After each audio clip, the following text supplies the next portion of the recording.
All right, welcome everyone. Good to see you all here. Thank you for coming. And Luis, shall we? All right, hello. Welcome to Democracy in America, a partnership with Yale Public Humanities and the New Haven Free Public Library. My name is Luis Chavez Brumel, and I'm the Deputy Director of the New Haven Free Public Library. But I'm also a member of New Haven's Cultural Equity Plan, co-creation team that worked on a document to really make sure that cultural equity is a reality in New Haven.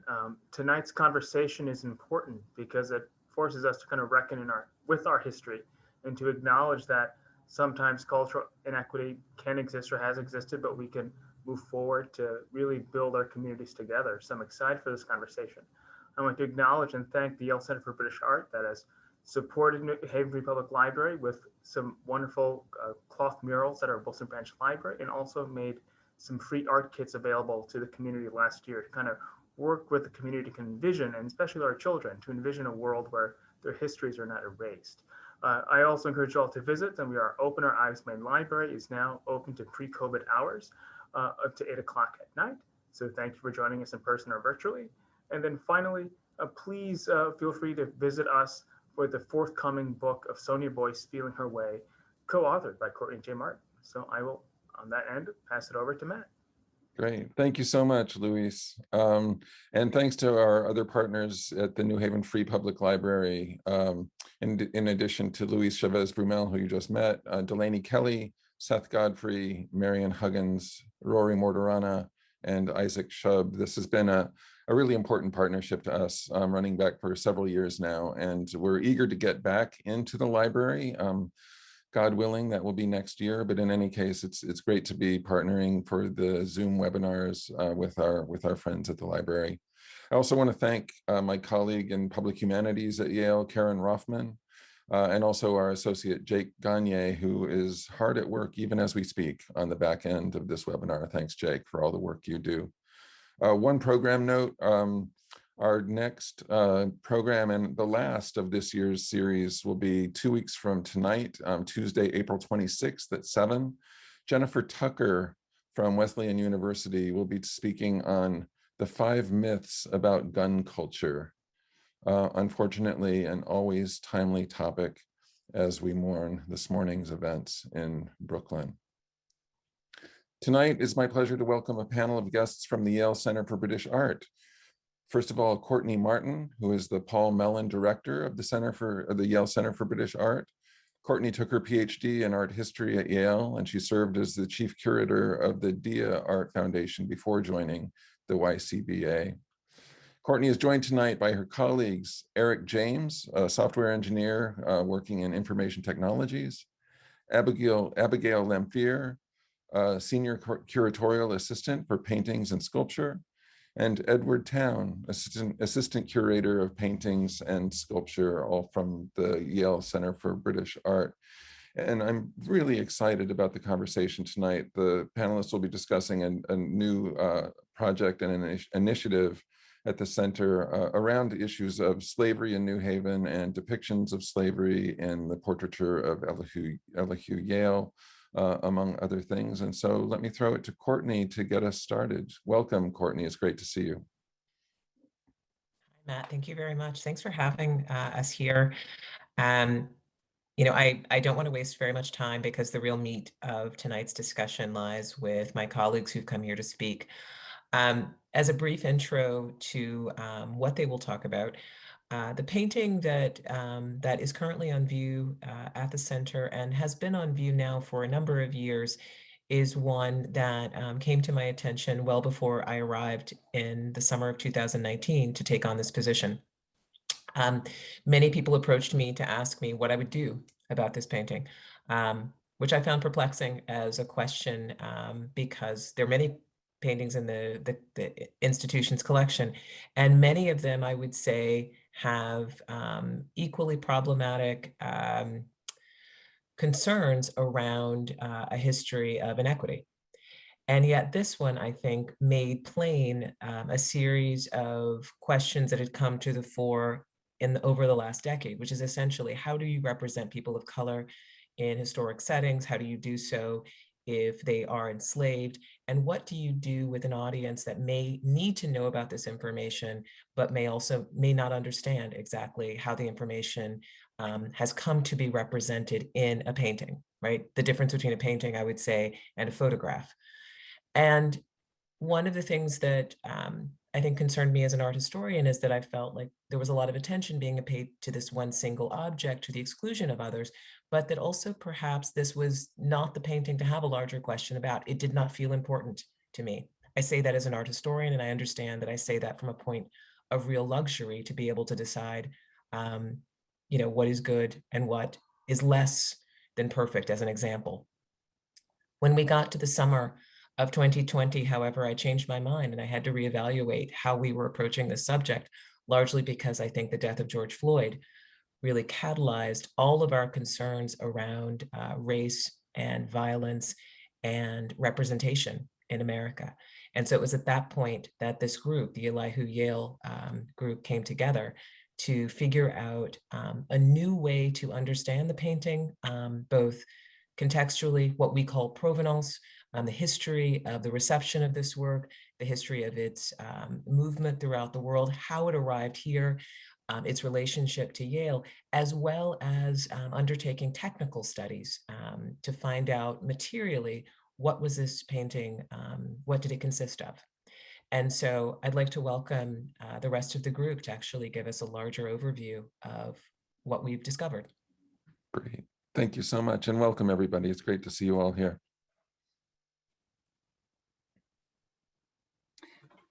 Good evening. It's an honor to be here.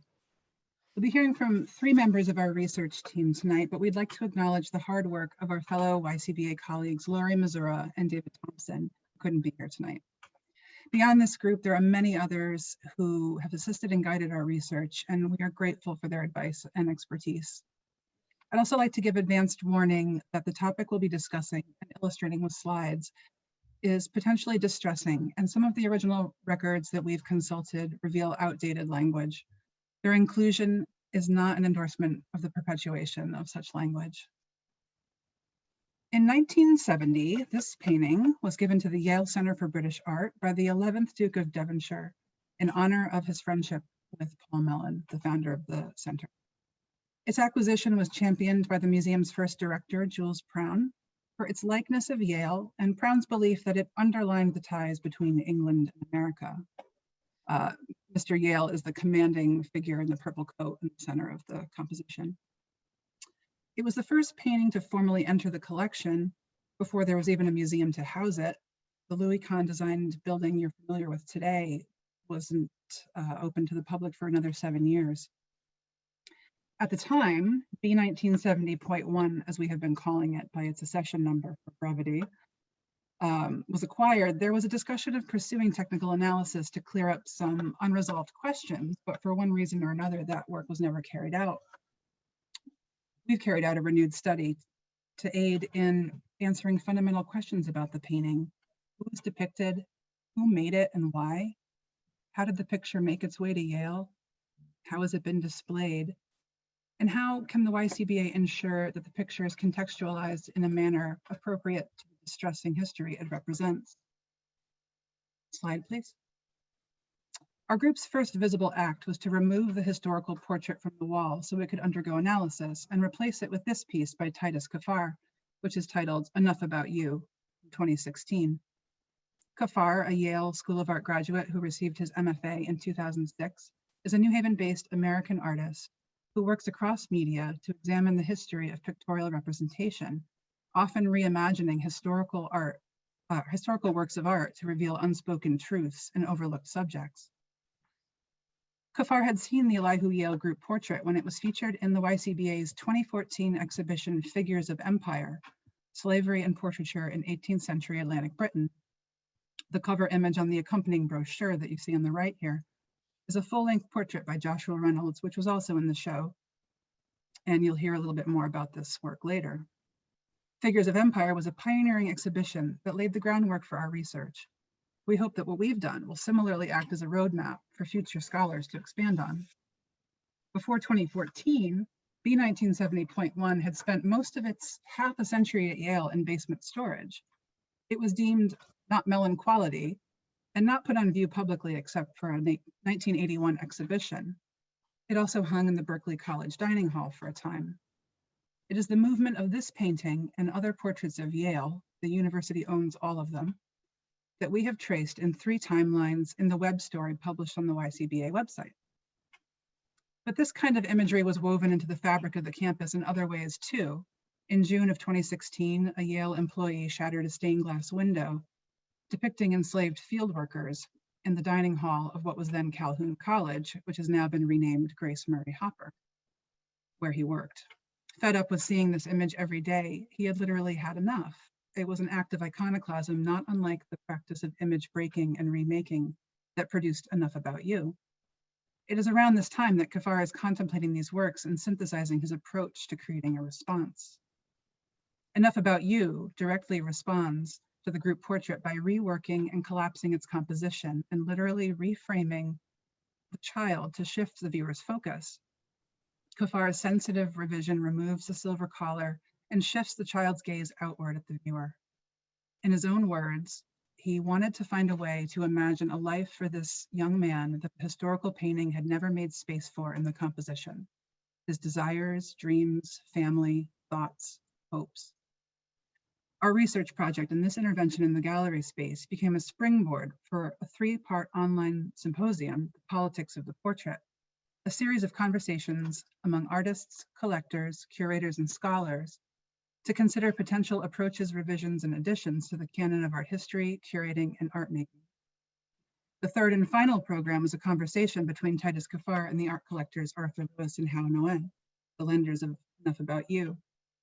Lewis and Nguyen, seen here at home with the painting in the background, have built a collection renowned for its focus on contemporary women artists and artists of color, often forming personal relationships with the artists whose work they collect. The talk focused on Kafar's practice, how Enough About You came to be, and the evolution of his work. Kafar also discussed his commitment to the next generation of artists and curators and his relationship to the local community. He lives and works in New Haven, remaining committed to the city. Along with Jason Price and Jonathan Brand, Kafar co-founded Next Haven, which fully opened in 2020. Next Haven is a nonprofit arts incubator located in the Dixwell neighborhood, which offers fellowships, residencies, and professional development to artists, curators, and students, both locally and internationally. Kafar continues to support and work with his alma mater in various capacities, while using his artistic practice to work through challenging questions arising from the university's history and legacies of slavery. The act of replacing the historical portrait with Kafar's work felt like an important step towards activating and democratizing the gallery space. Enough About You was returned to its owners last May, having spent about 8 months on display.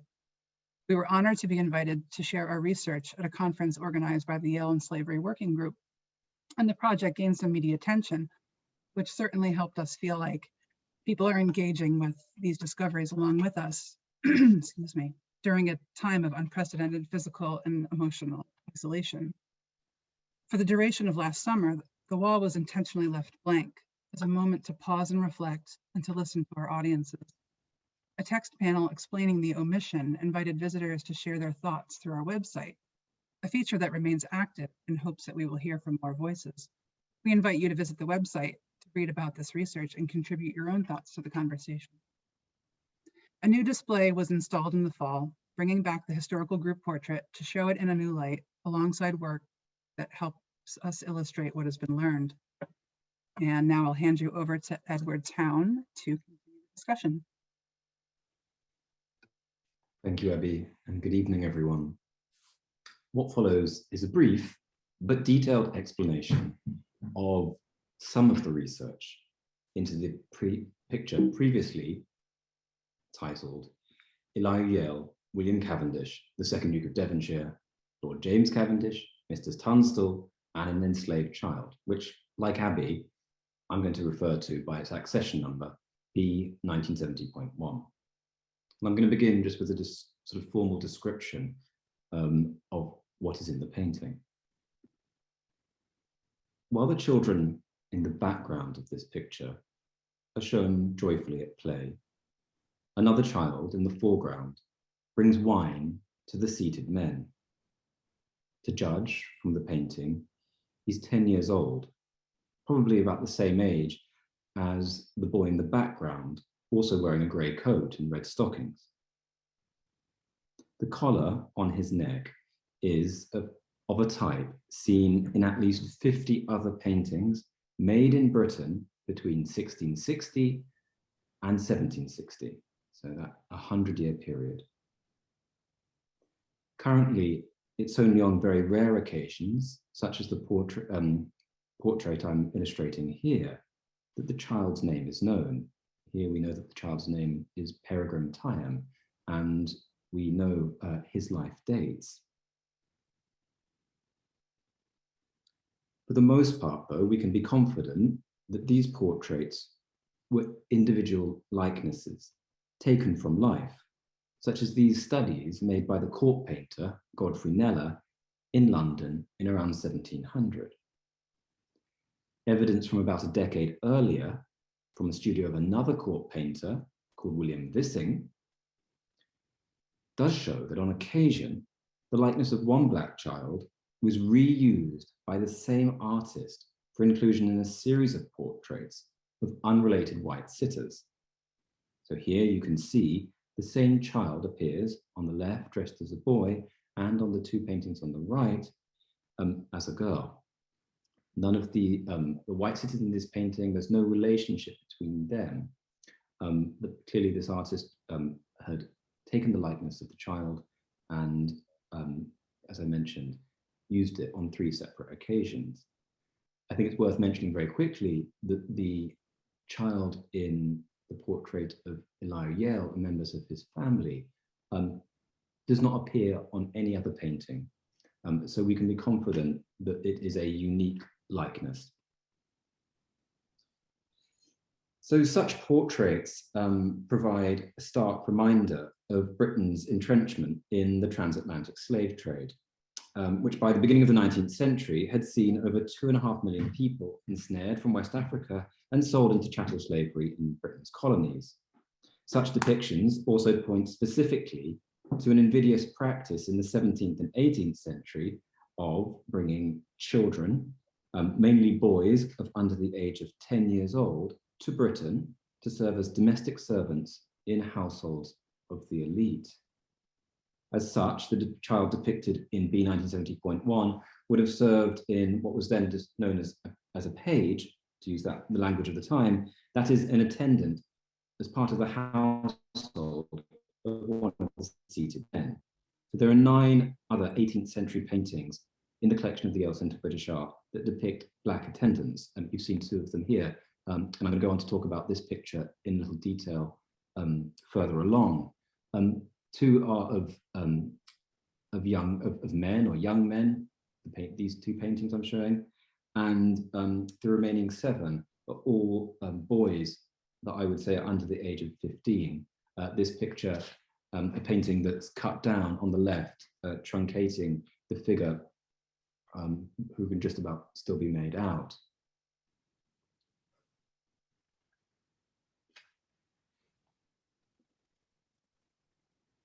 Chattel slavery of the type seen in America was ostensibly unlawful within Britain's shoreline.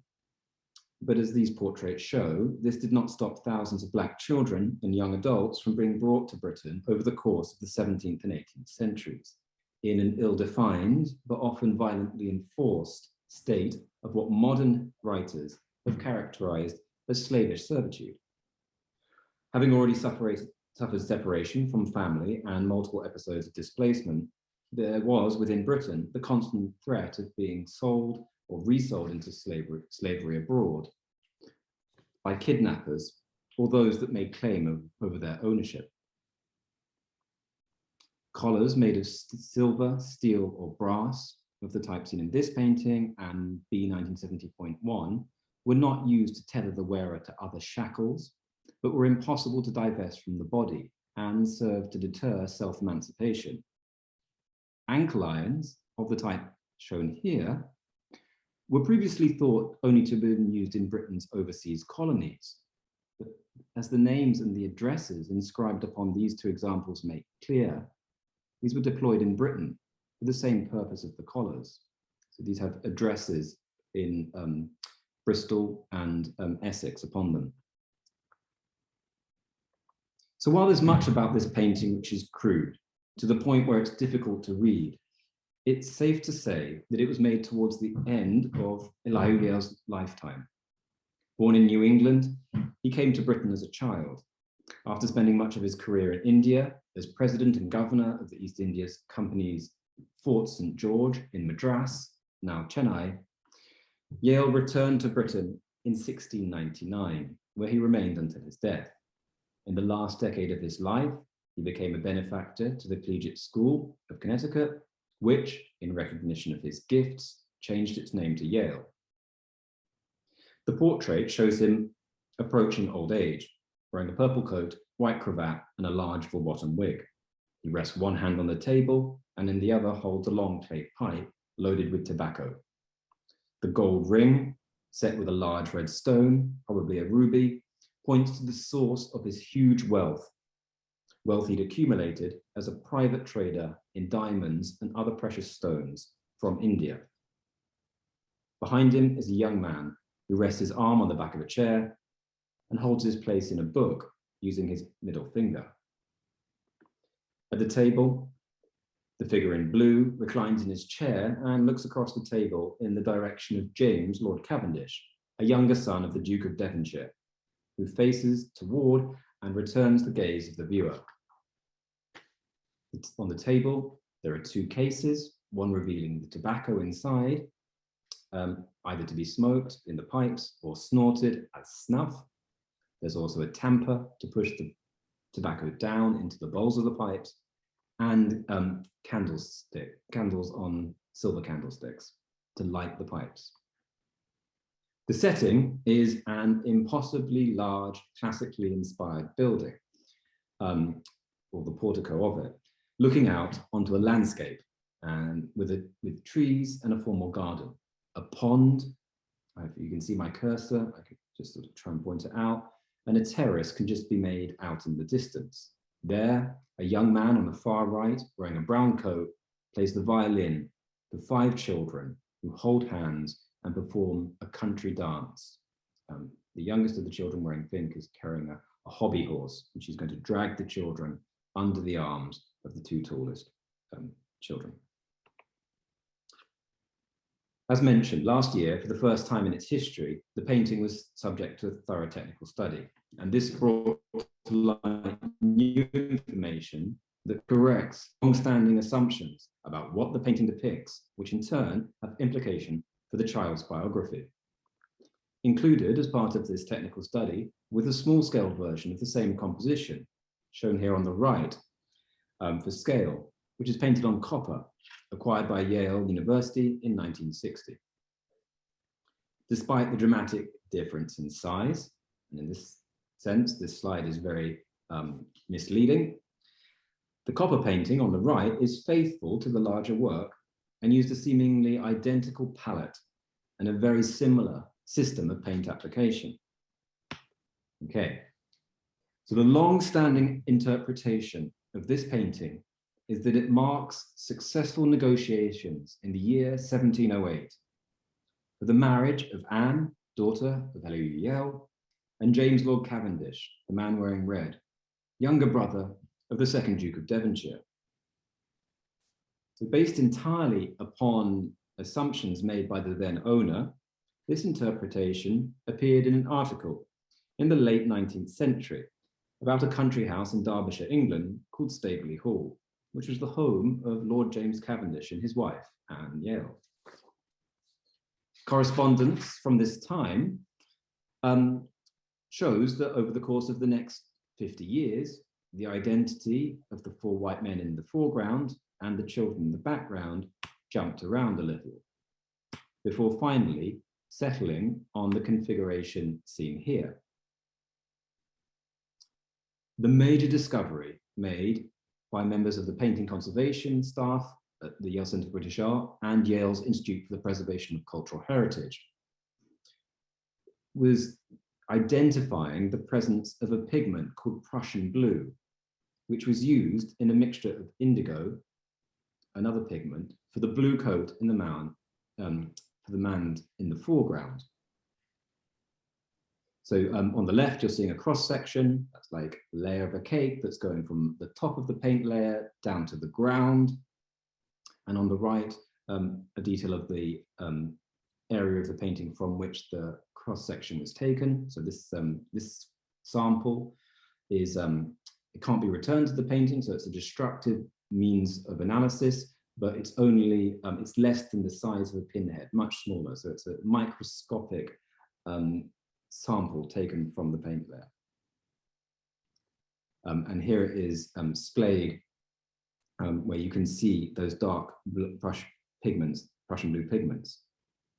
Why is this important? Well, it's significant because Prussian blue was only in use in Britain in the latter part of the 17 teens. Its arrival often pinpointed to the arrival of the French painter Antoine Watteau in 1719, though it could have arrived a year or two later.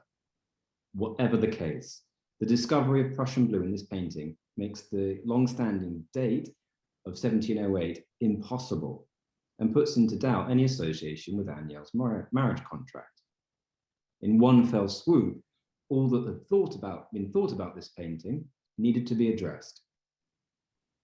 Starting afresh, we can be confident about the portraits or the identities of James Lord Cavendish and Elihu Yale, because their likenesses correspond to those in other documented portraits, not least all of the portraits of Yale at Yale. The identities of the other sitters are less secure. The long-standing identification of the man wearing blue as William Cavendish, the second Duke of Devonshire, hinges entirely upon that 19th century observation, what was thought to be a familial resemblance between the two men sat either side Yale. However, comparison with fully documented portraits of Devonshire does not bear this out. So here are portraits of Devonshire on the left, and I hope you agree, this is not the same man. Who then might he be? Based upon comparisons with other portraits, this man is Dudley North of Glenham Hall, Suffolk. Why is he important to our story? Well, in 1706, he married Yale's eldest daughter, Catherine. Here they are together on another work, another family portrait on copper, of roughly the same scale as the painting at Yale. Prior to Catherine's death in 1715, they had 3 children, Dudley, Anne, and Mary. So this would make the 2 men sitting either side of Yale's his sons-in-laws, or as he would have described them, his sons. In turn, the children in the background are almost certainly Yale's grandchildren, Dudley, Anne, and Mary, who I just mentioned, and William and Elizabeth Cavendish, the children of James Lord Cavendish and Anne Yale. The life dates of these children, based upon their depiction in this painting, are consistent with a new date of around 1719 for the painting. So it's good to have that resolved. With his legacy secure through the marriages of his daughter, it's this sense of familial pride which is writ large in the canvas of B 1970.1. Questions remain though. Who's the young man standing behind Elihu Yale? The 19th century identification of him as Mr. Tunstal, the lawyer who is supposed to have brokered this marriage contract, is difficult to reconcile with the age of the sitter, who cannot be much older than 18, i.e. too young to be a lawyer. What seems far more likely is this man is David Yale, the son of Elihu Yale's cousin, John Yale of New Haven, Connecticut, who's depicted in this double portrait, a promised gift to the university in 1718, but only acquired by the university in the early 20th century. A comparison between David Yale and the double portrait I've just shown, and the young man with the tall face, full lips, wide-set eyes, and long nose in B 1970.1 suggests strongly to us this is the same young man. Once he had arrived in Britain, David Yale spent the 17 teens in London and Wales. In 1719, he was admitted to one of the Inns of Court in London and the same year became a fellow commoner at Pembroke College, Cambridge. So he's brought over as Elihu Yale's adopted heir. Elihu Yale has no sons of his own, but looks to his family in Connecticut and David.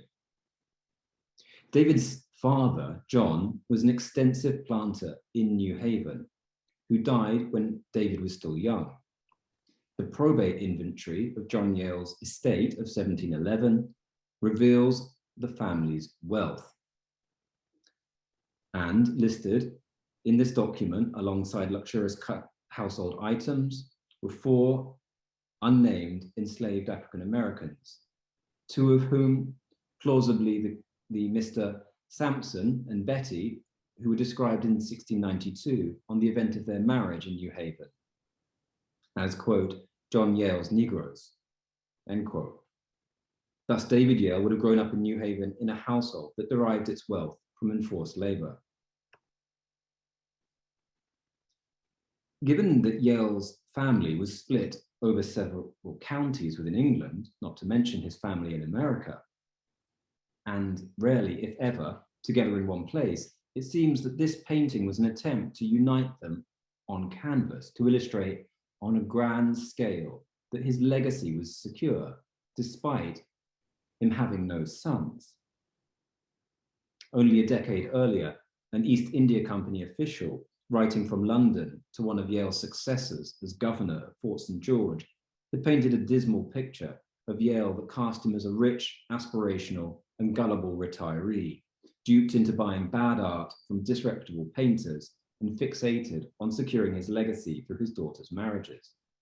The sneering mention in that letter of a chowtry references objects Yale had brought back from India and his furnishings that he'd commissioned in London that drew inspiration from Indian textiles, such as these tapestries, now at Yale.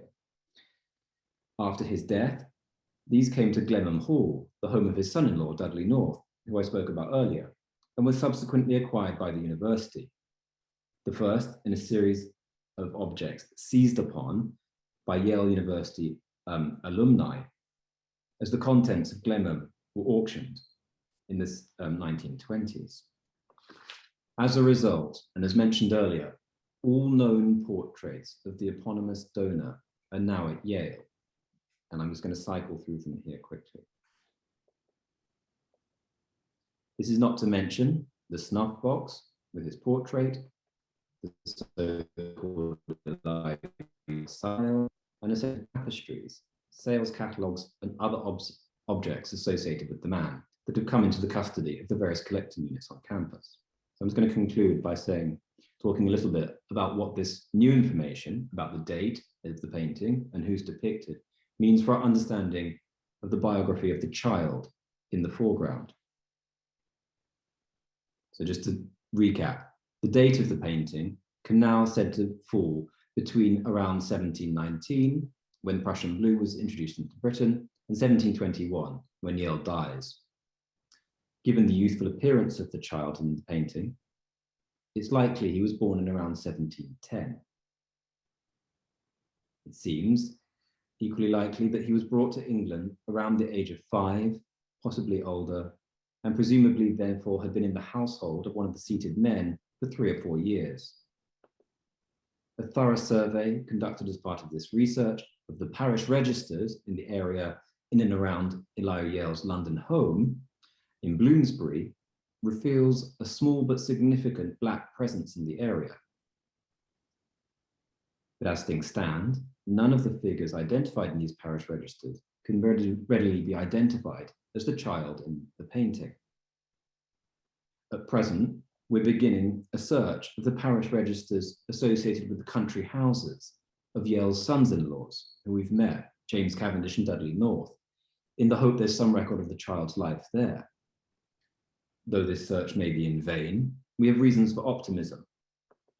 Earlier in this month, a PhD candidate in the History of Art department at Yale discovered the conclusive piece of information that identifies the young man in this painting, included this painting by Sir Joshua Reynolds, which depicts in the foreground the aristocratic soldier, Charles Stanhope, 3rd Earl of Harrington of 1782.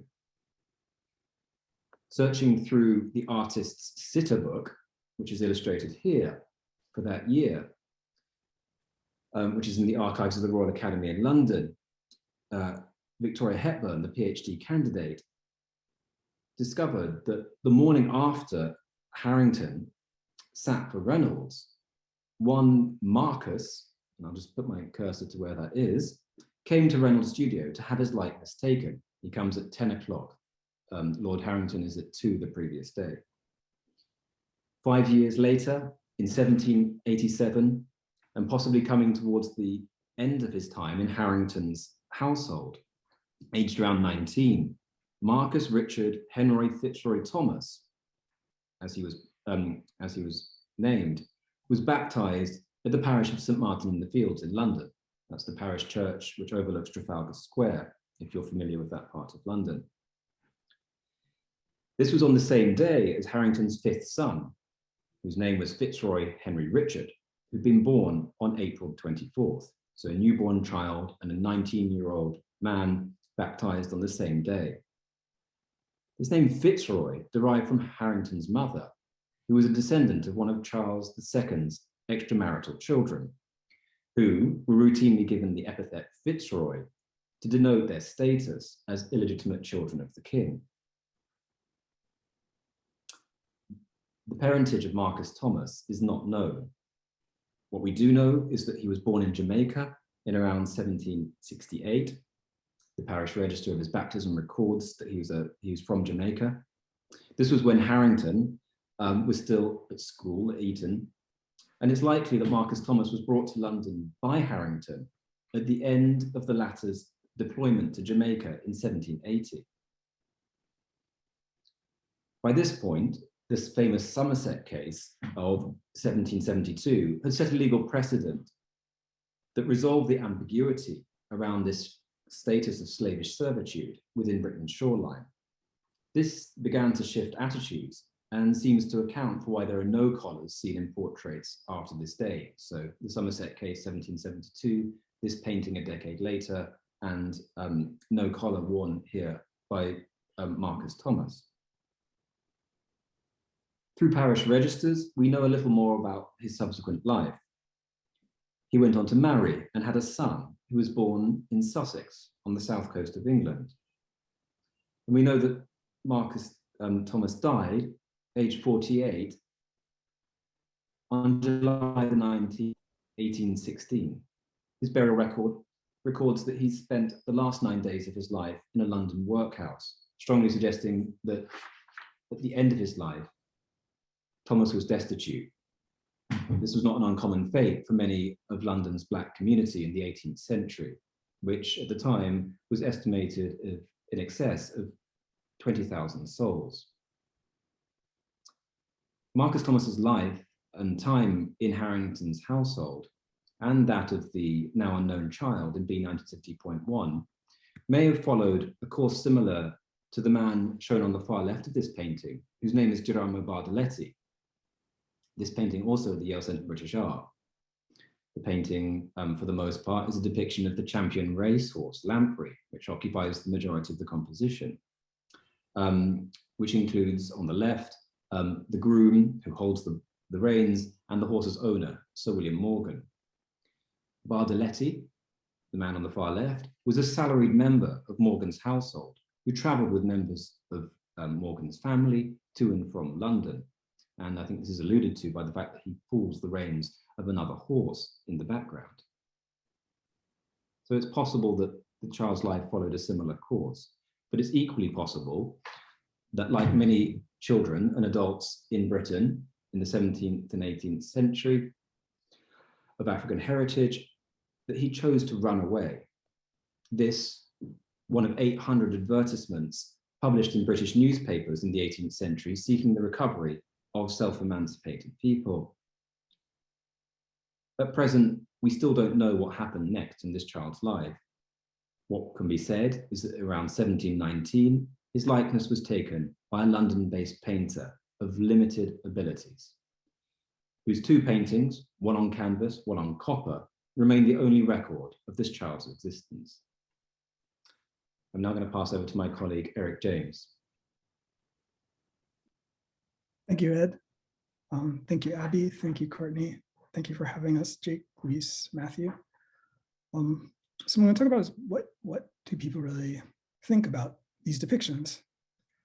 In 1860, we have Elizabeth Clare of M. Ludler and Company de Clare of the After Seaman portrait.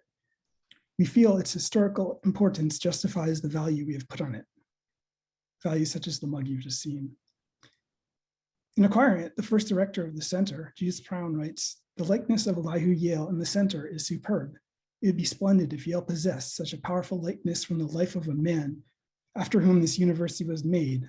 Furthermore, the painting would be an important exhibit at the Mellon Center, underlying the ties between England and America that have been so important for America and her institutions." Brown goes on to say, stylistically, the one weak part of the painting is that naive group of children added later in the upper right distance. The children presently are unwelcome and an obtrusive compositional element. Similarly, in 1970, Andrew Cavendish, 11th Duke of Devonshire, had a similar sentiment. "I fear Elihu Yale is not worthy of your great collection, but it seems to me that Yale is where it belongs. I shall have no hard feelings if it is stored in an attic or cellar." Nevertheless, in 1980, B1971 is hung in the dining hall of Berkeley College, Yale. In 1992, a stained glass panel depicting racist imagery is removed from California College, which is now Grace Marie Hopper College. In 1995, President Richard Levin is quoted in the article, "It certainly is not consistent with our thinking today. I'll grant that without any argument," in reference to Elihu Yale's with his servant attributed to Worsdale. In 1998, B1971 is removed from the dining hall of Berkeley College and returned to storage at the Yale Center for British Art before being shown again in Figures of Empire in 2014. Recently, in 2020, the hashtag Cancel Yale goes viral. Sean O'Brien, poet, critic, playwright, argues in the New Haven Independent that Yale should change its name, and references B1971 as one of the 3 paintings in Yale University's collection that depicts a slave attending to Elihu, the slave master. In October of the same year, Titus Gaffar's Enough About You is hung in its place of B1970 in the 4th floor galleries. Given this lineage and the display of B1971 and Enough About You, we were curious as to what our patrons think, and so displayed a QR code next to these in the center on the 4th floor bay. For the uninitiated, anyone with a cell camera can take a shot of a QR code and get forwarded to a website. For example, if you were to click on this QR code, you'd access our web publication with the 3 timelines. We've had this QR code in the 4th floor bay and received 17 responses over the period from May 2021 to January 2022 with the following question. Taking into consideration the experience of those who visit and work at a museum, how should the institution display artworks that contain content that is potentially distressing? Just kind of in summary of this, 6 of the 17 took on some form of importance in the history and telling of the whole story. Quotes such as "present the works," or "it is important not to brush these things under the carpet," or "this is the reality of the time that was painted." Others also took an anti-censorship position, "put it out there, this creates dialogue." But some were clearly distressed. One comment, "put it in a room with trigger warnings clearly posted on the outside." Others contrarily said, "well, what is art if not offensive? This painting was of its time. Those triggered to a state of distress are obviously in the wrong job." Some just disliked the painting, saying, "and while you have done a great job with the exhibit and the web information would say, please take this damn painting off your walls. If I owned it, this painting I'd donate to science for researchers to find out more about the boy and then burn it." Another interesting idea, turn the piece upside down, flip it to show its back, and disturb our apprehension of the aesthetic object's surface. Another interesting comment, there is a colorblind anomaly apparent in the survey's design that makes it impossible for the bluest eye, unenlightened as it is, to see Yale's red-green bias, which not even sure what that means. But one simple good idea, which Titus explicitly did not want though, however, So the best solution is to display both the works side by side so that everyone can understand them better. But in any case, this dichotomy is certainly interesting. As the then Dean, Jonathan Holloway, said in 2015, is it possible to simultaneously hold conflicting feelings about a thing and its history? Can we love Yale College and quarrel with the man who gave this place its name?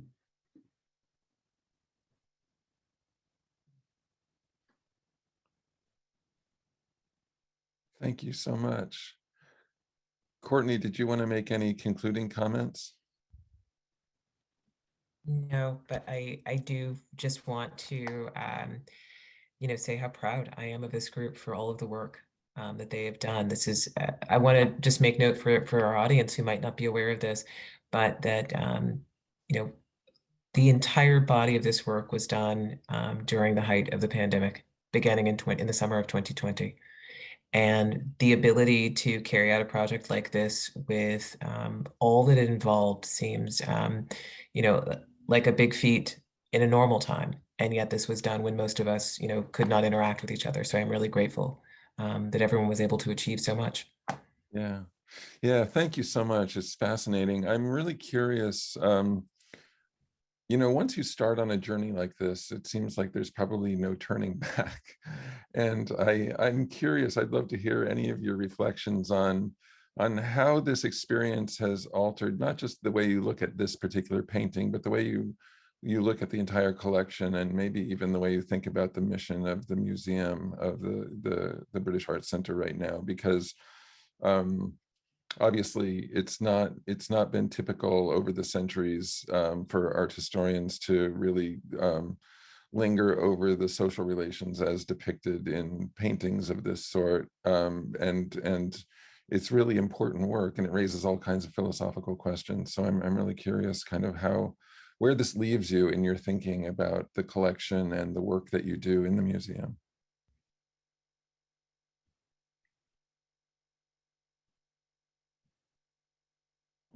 Actually, I want to jump in here because, in fact, Matt, I totally disagree. This is exactly what art historians do. Oh, good. We Okay. linger over relationships. We obsess about small details. We get involved in the very fiber of an object. I think that perhaps one of the things that is not always so apparent is that there are many of us who have done some of this work, perhaps for more recent objects, but the historic work was always, I think, involved in this level of detail. I think what might be different now is that it's reaching a more popular audience. That might be a shift. Yeah, I guess the thing that I was referring to more is that I was really struck early on in the presentation, the discussion of that stained glass that was broken in such dramatic fashion, but also the renaming of Calhoun College to Hopper, and all of the kind of renaming battles that are raging across the country right now. I mean, it's the thing that strikes me is it's probably easier for most people to conclude that the Edmund Pettus Bridge, for example, shouldn't be named after a Klansman, that we ought to do something about that, than it is to really interrogate a work of 17th or 18th century art and think about the depictions of the enslaved that are contained there, and how that challenges us kind of ethically and philosophically. So I guess that was kind of where I was going more with the question.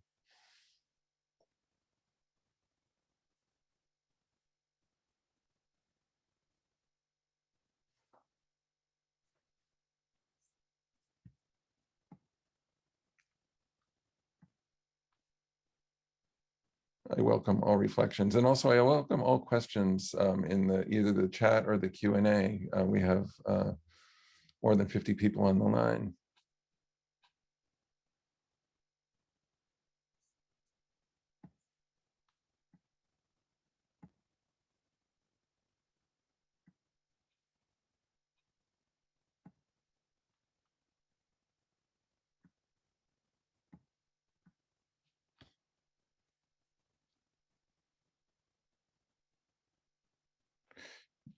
I love the reflection on the various responses. I'm curious, how supported do you feel in this work, and how much do you feel that you're going against the grain in this kind of work?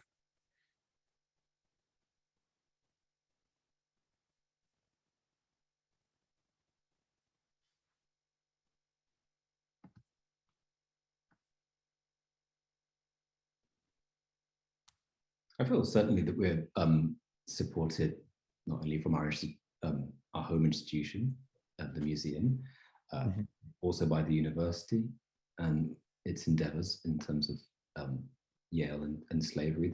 This project is not part of, but running parallel to that initiative. And I think that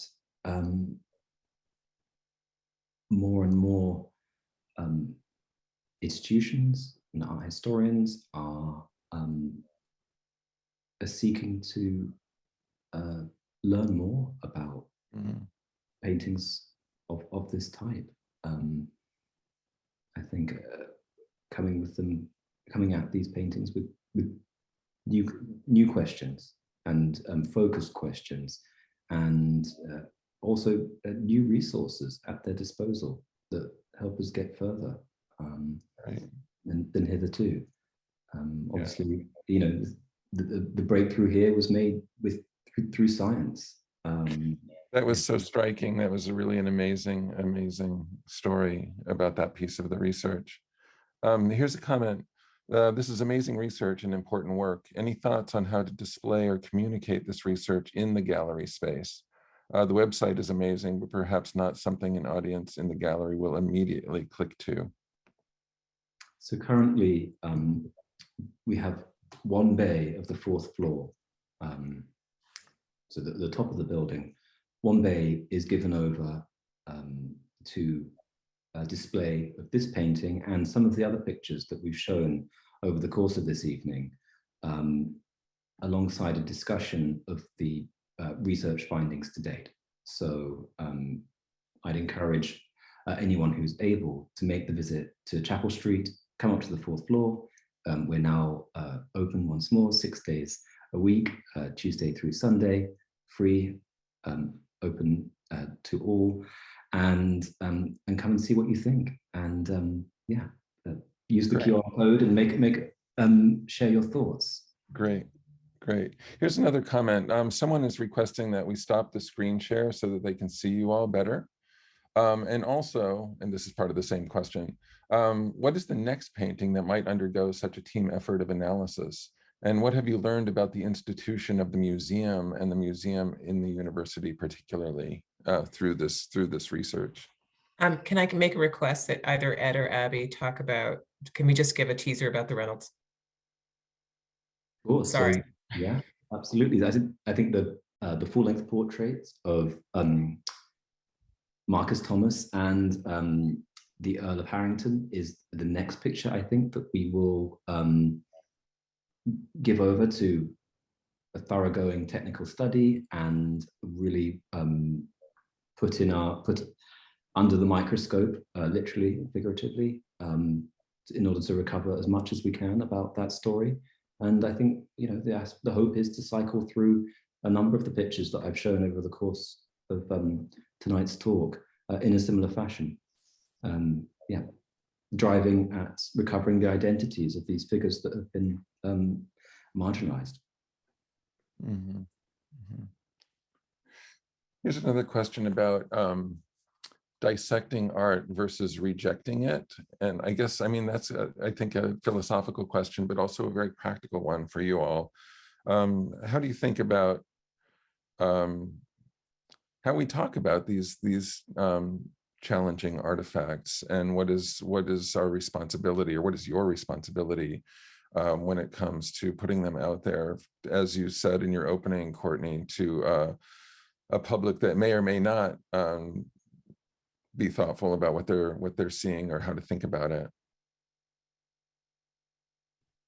You know, it's hard, actually. I think on the one hand, I'm not someone who actually wants a lot of didactics, meaning that I don't necessarily feel that all of the extensive labels that often institutions have, I think it takes away from looking. But I also completely understand that you have to be invited in to look, and that sometimes there are many people who feel that they need more of an avenue onto an object before they can look. And so there has to be a space of balance between how much you sort of try to unravel a work of art for an audience, and how much you let them do themselves. And I think that this is that something like this falls into that camp where, we do need to give a bit of context in many ways. And that earlier question that said, how do you do the website makes sense to them, but how do you do this in the gallery? And I'd actually say that because so much of this work was done during the pandemic when we were closed, that the website was the only way that you were going to see anything. Right. And so that website, I think, speaks to a moment where we had turned to the website as our museum, as the stand-in for the physical thing that we couldn't go into. And that now when we then returned, and everyone worked on rehanging that bay, the website is still standing in, because then there was a moment in which we closed again, because there'd been another surge in numbers. Or there are moments when we realize that there are people who are never going to come to the museum because of distance or because of access and all of those other reasons, that the website will be the only place. So I think we've also learned that as well, that maybe some of the information that we thought that we had to put into or right next to the object maybe didn't actually belong next to the object, but needed to be somewhere, and there we could further explore it. I'm really glad that you introduced us to the Titus Kafir piece, which is so amazing, and it's such an amazing piece of commentary. But one of the things it seems like he's encouraging us to think about is that the enslaved child is in the painting as part of the terms of enslavement in the first place, and that's something that probably escapes many 21st century viewers, that we don't actually understand ourselves to be participating in the institution of slavery by viewing the painting, but in a weird way we are. And it seems like that's what the work that you're doing is really pulling forward in a way that's incredibly thoughtful and a really rich kind of provocation for us to kind of rethink our own viewership, I suppose, is the way to think about it. I'll just jump in and say that it's not the only painting that Titus did of one of the portraits of Yale. There was another one, it's called Unfit Frame, and it's done a little differently, but it's also responding to one of these portraits. And yeah, it's incredible. Yeah. Well, we are out of time. This has been brilliant, and thank you so much. Thank you to the four of you. Thanks for coming. And I want to encourage everyone to make their way over to the Yale Center for British Art and check out the collection and check out what's going on over there. It's really an amazing project, and I'm really eager to see where it takes you as you follow it forward. Thank you for having us. Yeah, thank you so much. Thanks, everybody. Thank you for coming. Take good care of yourselves. I'll see you on April 26th for Jennifer Tucker speaking about the 5 myths about gun culture. So thanks, everyone. Take good care. And thanks again to our 4 guests. It was really, really a great presentation. Thank you so much. And thank you, Luis, and to your colleagues at the New Haven Free Public Library. Thank you, everyone. Good night, everyone.